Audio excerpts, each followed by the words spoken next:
I'm 75 now, and I can't remember anybody except the Queen being there. Prince William will one day take the throne, and things are going to change for Camilla. One innocent child's words could tear open wounds the royal family thought had long been buried. And what if that moment happened not behind closed doors, but right in front of King Charles himself? It began as a peaceful afternoon at Windsor Castle, a rare day of laughter and calm within the royal walls. But in a matter of seconds, that silence was shattered. According to palace whispers, Queen Camilla suddenly lost her composure after little Princess Charlotte mentioned a name that still echoes through the halls of Buckingham Palace Princess Diana. What followed was not just a scream, but a moment that revealed everything the monarchy tried so hard to hide: old jealousy, guilt, and the shadow of a woman who never truly left. Because on that quiet afternoon, a single name, Granny Diana, was enough to remind everyone that her presence still lives inside the next generation. And for Queen Camilla, it was a reminder she could no longer silence. The outburst at Windsor. The afternoon sunlight poured through the tall windows of Windsor Castle, gliding over polished silverware and the soft folds of linen napkins, filling the grand dining hall with a deceptive warmth. It was meant to be a peaceful family lunch, one of those rare moments when the royal household felt almost normal. King Charles sat at the head of the long table, speaking gently to Prince George about school, while Queen Camilla smiled and nodded politely, her every gesture carefully measured. Across from them sat Prince William and Princess Catherine, with their children seated neatly between them, George, Charlotte, and Louis, all behaving with the quiet discipline that comes from being born under constant watch. But beneath that calm, tension lingered like an unspoken secret. Camilla had been uneasy since morning. A new article had surfaced comparing her public approval to that of the late Princess Diana, and as usual, the numbers favored Diana by a painful margin. No matter how many years passed, Diana's name seemed carved into the nation's heart, while Camilla's remained a whisper of controversy. Sitting across from William's children, the living legacy of the woman she once competed against, Camilla, couldn't escape the haunting presence that Diana left behind. Even in death, she was the one figure Camilla could never outrun. It happened without warning. In the middle of a light conversation about their grandmother's old photographs, little Princess Charlotte turned to the wall, where a framed portrait of Diana smiled down from above the fireplace. "That's Granny Diana," Charlotte said sweetly, her young voice full of innocence and wonder. "Papa, she was so beautiful. I wish I could have met her."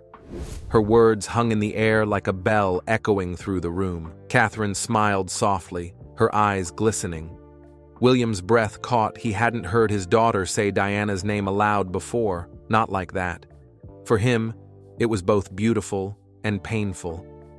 Then came the sound that shattered the moment, the clatter of silverware, a sharp intake of breath, and Queen Camilla's voice rising without control. "Don't you ever mention her name again!"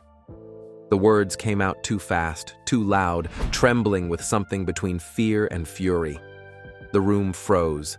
Charlotte's eyes widened as she shrank back into her chair, startled and confused. Catherine immediately reached for her, wrapping her arms protectively around her trembling daughter. Across the table, William's face went pale, his jaw tightening as he slowly stood. "Excuse me?" he said quietly, his voice cold enough to silence the air itself. "What did you just say to my daughter?" Camilla tried to recover, realizing instantly the enormity of what she'd done. "I didn't mean it like that," she stammered. "She doesn't understand that name shouldn't be brought up at the table." "It's not appropriate." William's eyes darkened. "That name," he said, taking a step closer, "was my mother." The words struck like a blade through centuries of royal etiquette. King Charles shifted uncomfortably in his chair, his trembling hands clasped together. He mumbled something about misunderstanding, but his voice was barely audible. Charlotte buried her face into Catherine's shoulder, her little body trembling. Catherine shot Camilla a look that spoke louder than words. disbelief mixed with quiet disappointment. William knelt beside his daughter, his voice soft now, trembling with emotion. "Hey, darling," he whispered, brushing a tear from her cheek. "You can always talk about Granny Diana. She loved you, even before you were born." His voice cracked slightly at the end, and the silence that followed was deafening. Camilla's face turned pale. She looked toward Charles for support, but his expression remained unreadable. Deep inside, the king understood what had just happened. No matter how many titles were exchanged, no matter how many years passed, Diana's spirit still ruled their hearts, and his wife knew it.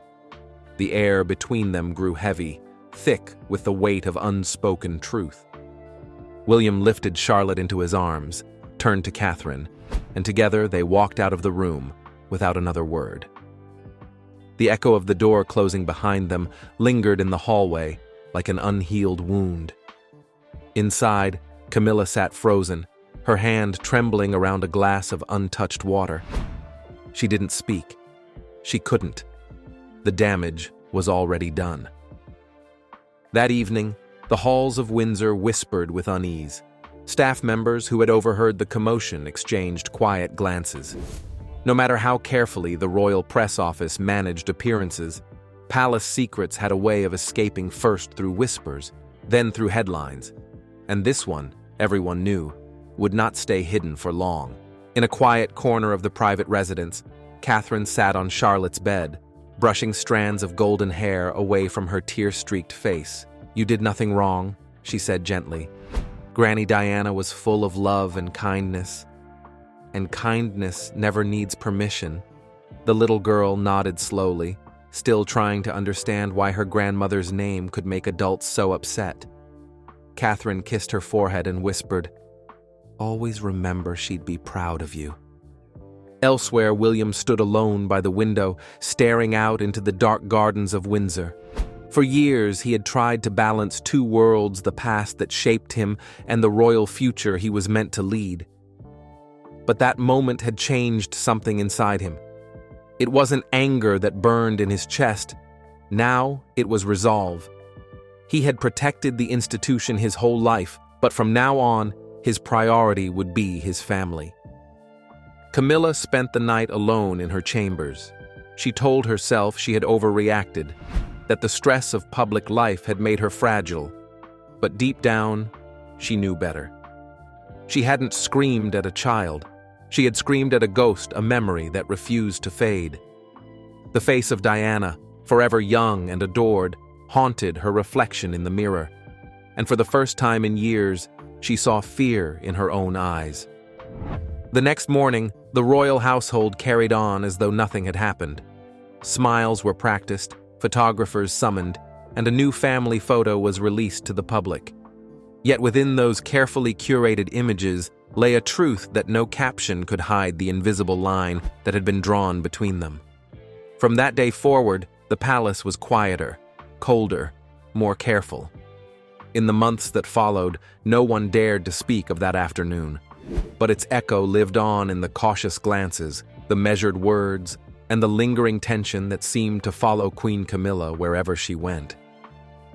What had started as a family lunch had become a silent fracture, one that no crown, title, or photograph could ever mend. That single scream at Windsor Castle became more than a moment of anger. It became a symbol of everything the monarchy could not escape: love, loss, and the unyielding power of a name that still ruled the hearts of millions. The silent rebellion. The morning after the Windsor luncheon dawned gray and heavy, as if even the sky had absorbed the tension that lingered inside the castle walls. The royal family had gone their separate ways that night. Charles had retreated to his study. Camilla had locked herself in her private suite, and William's family had quietly left for Adelaide Cottage without a word. What had once been a fragile truce, built on etiquette and appearances, had cracked beyond repair. And though the public knew nothing yet, every servant in Windsor could feel the chill. The Queen's scream had been heard, and the silence that followed was louder than any headline. Camilla sat by her dressing table, staring at her reflection in the mirror. The lines around her mouth seemed deeper now, the weight of her own words pressing down on her like a crown she no longer wished to wear. She replayed the moment in her mind, the shock on Charlotte's little face, the horror in Catherine's eyes, and the cold fury in William's. Each detail pierced through her pride like a thorn. She wanted to believe she'd been provoked, that she had only spoken in a moment of exhaustion. But the truth was simpler and crueler. She had revealed what she truly felt. Diana's shadow terrified her, even after all these years. It wasn't jealousy anymore. It was fear. Fear of being forgotten, of being the second name in every story. King Charles knocked softly before entering. His face was pale, his voice tired. "Camilla," he began, choosing his words with painful care. "What happened yesterday cannot happen again." She looked up at him, searching for sympathy, but found only restraint. "She's a child," he said quietly. "And William, he will never forgive this." Camilla's eyes hardened. "You think I don't know that?" she snapped, before catching herself. The king sighed and turned toward the window. "We've spent years trying to bring peace to this family," he murmured. "Don't undo it with one outburst." But peace, as both of them knew, had always been an illusion. Meanwhile, in Adelaide Cottage, another kind of silence took hold, one born not of guilt, but of quiet rebellion. Catherine moved through the rooms with deliberate calm, choosing not to speak of the incident in front of the children. William, however, couldn't let it rest. That night, he sat by Charlotte's bedside long after she had fallen asleep, watching her chest rise and fall beneath her pink blanket. For years, he had worked to shield his children from the pain he endured as a boy, the loneliness, the public scrutiny, the loss that never fully healed. But now the past had found its way to his daughter's doorstep, and he could no longer protect her from it. 2 days later, Catherine made a decision that would speak louder than any statement. During a planned family outing for a charity photo call, she dressed Charlotte in a simple blue dress, a near replica of one Diana had worn during a school visit in the early 90s. Her hair was tied back with the same ribbon color. William understood immediately. No words were exchanged, no explanation given, yet both knew this was their quiet response. It wasn't defiance for the cameras, it was a message for those who understood the language of symbolism. When the photo was released to the press, it set the country alight. "Charlotte's sweet tribute to Granny Diana," the headlines read, splashed across tabloids and royal blogs alike. Inside Buckingham Palace, Camilla saw the photo and froze. The resemblance was undeniable, the same soft blue, the same innocent smile. It was subtle, but the timing was deliberate. She felt the sting of it deep in her chest, a silent confrontation that no one would ever openly acknowledge. Charles said nothing when he saw the photograph. He simply folded the newspaper and set it aside. But his silence said everything. As the image spread across social media, the public response became a tidal wave of emotion. Old footage of Diana flooded timelines. Fans posted side-by-side comparisons, and soon, Granny Diana began trending across the world. What had begun as a family incident now grew into a cultural storm. For the first time in years, Diana's memory eclipsed every royal headline. And within the palace, that resurgence was felt like an aftershock. William refused to speak of the photo publicly, brushing off journalists with polite smiles. But behind closed doors, he knew the effect it was having. Each mention of Diana's name, each echo of her kindness through his daughter's gestures, was an unspoken act of reclaiming his mother's dignity. Catherine supported him quietly, knowing that their strength lay in restraint. They didn't need to argue, they needed only to live differently. Camilla, on the other hand, grew more isolated. Courtiers who once flattered her now spoke in cautious tones. Charles became distant, buried in work and public duties, avoiding conversations that might reopen the wound. Camilla's public appearances became stiffer, Her smile, once practiced to perfection, now faltered under the camera's flash. She told herself she didn't care what people thought, that she was queen consort, not a contestant for affection. But each time she heard Charlotte's name, each time a reporter mentioned Diana in a story about the young princess, she felt the walls of Windsor closing in. One evening, during a reception at Clarence's house, Camilla overheard two junior staff members whispering in the corridor. "Did you hear what happened?" one murmured. The queen yelled at the little princess. Over Diana's name of all things, Camilla stopped mid-step. They didn't see her standing there, frozen in place, her face drained of color. The gossip had spread beyond the palace. It was no longer a secret, it was a story. And she knew stories like these never truly died. That night, as she sat alone in the quiet of her private drawing room, Camilla stared into the flickering light of the fireplace. She thought of the decades she had fought to be accepted, the years she had endured public hatred, the endless comparisons that always ended with Diana's name first. She had believed that time would heal everything. But now, watching the flames dance, she realized that some ghosts never fade. They simply learn to live in the hearts of those who come after. Meanwhile, across the palace grounds, William and Catherine prepared for another official event. As he adjusted his tie, William caught a glimpse of his late mother's sapphire engagement ring gleaming on Catherine's hand, the same ring he had once taken from a small velvet box as a young man still mourning his loss.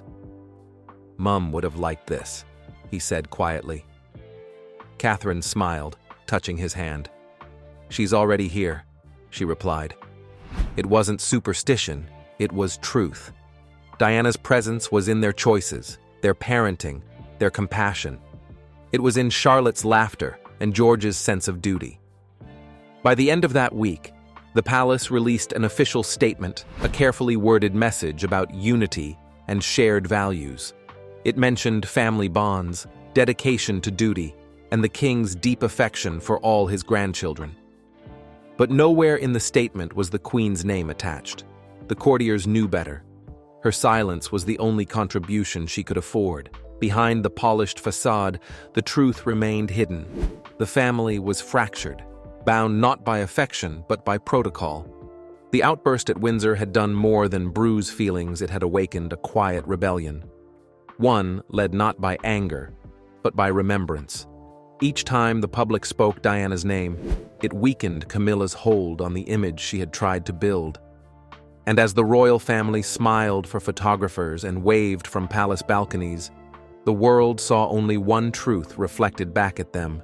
The crown could command loyalty, but it could never command love. The palace divide. Weeks passed, yet the echo of that single scream still lingered through the halls of Windsor. Conversations became shorter, laughter rarer, and the space between the two branches of the family grew colder with each passing day. What had once been a silent rivalry had now become a quiet separation. The royal household continued its duties, the cameras kept flashing, but those who walked those corridors knew the warmth had gone. Camilla carried herself with the poise expected of a queen, yet inside she felt hollow. Every event, every public smile reminded her of the one mistake she could never take back. The world outside adored the image of William's family, Catherine's grace, Charlotte's charm, and the unspoken legacy of Diana that seemed to live on in their every gesture. No matter how many crowns or ceremonies surrounded her, Camilla could not silence the truth she saw in people's eyes. She was tolerated, not loved. Charles, too, felt the weight of the fracture. He had spent his life waiting for peace, only to find it slipping through his fingers once more.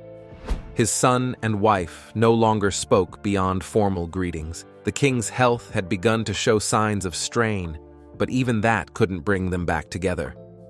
He often sat alone in his study at night, staring at an old photograph of Diana and the boys, wondering if fate had been cruel or simply fair. As autumn crept in, the family gathered once more for a public engagement, a charity garden opening meant to display unity. Cameras clicked, Flashes exploded and smiles were exchanged, but the distance between them said everything. William's hand rested gently on Charlotte's shoulder. Camilla stood a few steps away beside Charles, her expression calm but empty. The photograph that appeared in newspapers the next morning told the story perfectly. One family, two worlds. Behind every royal title lies a truth the cameras never show: love can't be rehearsed, and peace can't be ordered. The scream that broke the silence at Windsor didn't just divide a family. It revealed the cost of pretending that time could bury the past. And as the monarchy marches on beneath its golden crown, one question remains. Can a family built on duty ever truly heal from the ghosts it refuses to face? What do you think? Has the royal family learned to forgive, or are they only hiding their wounds behind the palace walls? Share your thoughts below, and don't forget to subscribe for more untold royal truths.